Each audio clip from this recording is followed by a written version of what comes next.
పొట్టిగా ఉండడం వల్ల ఎన్ని కష్టాలు తెలుసా? మనకు ఒక పేరుందనే అందరూ మర్చిపోతారు. పొట్టి పొట్టి పొట్టి పొట్టి అనే పిలుస్తారు.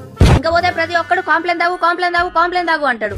వాడు ఎవరైనా జస్ట్ పరిచయం అయినా సరే కాంప్లైంట్ తాగితే బెటర్ అమ్మా నువ్వు అనేస్తాడు. నీకు తెలుసా బ్రో, నేను తాగలేదని మా అమ్మ ఇన్ని జగ్గులు ఇచ్చింది. జీన్స్ వల్ల అవుతుంది, కాంప్లైంట్ వల్ల కాదు.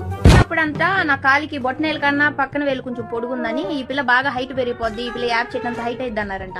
యాప్ చెట్టు అంత కాదు కదా, యాప్ పుల్ అంతా కూడా అవ్వలా. నేను డ్రెస్సులు మనకు నచ్చిన డ్రెస్సులు మనం వేసుకోలేము, కిడ్ సెక్షన్ లోకి వెళ్ళి వెతుక్కోవాల్సి వస్తుంది. ఎన్సీసీ, ఎన్ఎస్ఎస్ వీటి వేట్లోనూ మనల్ని తీసుకోరు. స్కూల్లో ప్రేయర్ లో అందరికన్నా ముందు నిల్చోవాల్సి వస్తుంది. నాకు యాక్చువల్లీ దానగుణం చాలా ఎక్కువ, నాకు బ్లడ్ డొనేట్ చేయాలని చాలా ఆశ. కానీ నువ్వున్న అండర్ వెయిట్ కి నీకే ఎవరో ఒకరు బ్లడ్ డొనేట్ చేయాలమ్మా, నువ్వేంటి బ్లడ్ డొనేట్ చేసేది పక్కకు పో అన్నారు. వెయిట్ ఎంత ప్రాబ్లం అవుతుందంటే నేను డిగ్రీ చదివేటప్పుడు, అది కూడా డిగ్రీ ఫైనల్ ఇయర్ అనుకుంటా, ఓ 10th క్లాస్ వాడు వచ్చి నాకు లైన్ వేస్తున్నాడు. వాటర్ వరల్డ్ ఆడుకోవడానికి పోతే చిన్నపిల్లలు స్విమ్మింగ్ పూల్ లో ఉండాల్సి వస్తుంది. వాళ్ళేవో రింగా రోజే ఆంటీ అంటున్నారు. సరే అని మన ఏజ్ వాళ్ళు యూజ్ చేసే స్విమ్మింగ్ పూల్ కి వెళ్తే ఊపిరాడకుండా అయిపోతున్నా నా హెయిట్ కి. 25 ఏళ్ళు వచ్చిన అమ్మాయిల్ని కూడా పట్టుకొని ఏ స్కూల్ అమ్మా అని అడుగుతున్నారు. అలా అని నా ముఖానికి హీల్స్ తో నడిచేంత సీన్ కూడా లేదు. ఆల్రెడీ హీల్స్ ట్రై చేసి ఒక 2-3 సార్లు పొట్టి గిట్టి అంటే పొడుస్తా. భూమి బెత్తడుంటే పొట్టి అని అంటారు.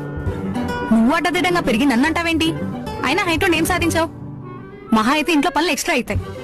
అక్కడ బల్బులు మార్చాలన్నా, లైట్లు మార్చాలన్నా, ఫ్యాన్లు తుడవాలన్నా మీరే కదా. దానికి తప్ప ఇంక దేనికి పనికొస్తుంది? ఇదంతా కాదు, మేమెళ్ళి కిడ్ సెక్షన్ లో అయినా బట్టలు కొనుక్కోగలం, మీరు కొనుక్కోగలరా? మేము ఒక్కసారి షాపింగ్ చేస్తే కొన్ని ఇయర్స్ వరకు వస్తాయి, సైజ్ ప్రాబ్లమ్స్ ఏ రావు. మీకు వస్తాయా? అగ్గిపెట్టేంత దానికి దీనికి కోపం అంత కాదు, సింహానికి ఉన్నంత కోపం ఉంటది. సింహాన్ని కూడా ఎదిరించే జంతువు అనమాట ఈ చిబాబా. అగ్గిపెట్టి అంత ఉంటది కానీ ఎటువంటి జంతువునైనా ఎదిరిస్తుంది అంత.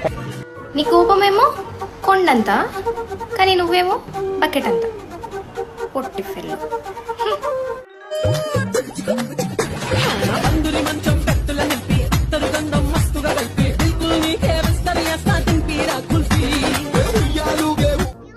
సరిపోదే పొట్టిదానా, మెసేజ్ చేస్తే రిప్లై ఉడమియా. పొట్టి పిల్ల నువ్వే నాకు దిక్కు మల్లా. పొట్టి పిల్ల ఓయ్ పొట్టి పిల్ల. ఎవరైనా ఈ మాట అనొచ్చు కానీ నువ్వు మాత్రం అనకూడదు.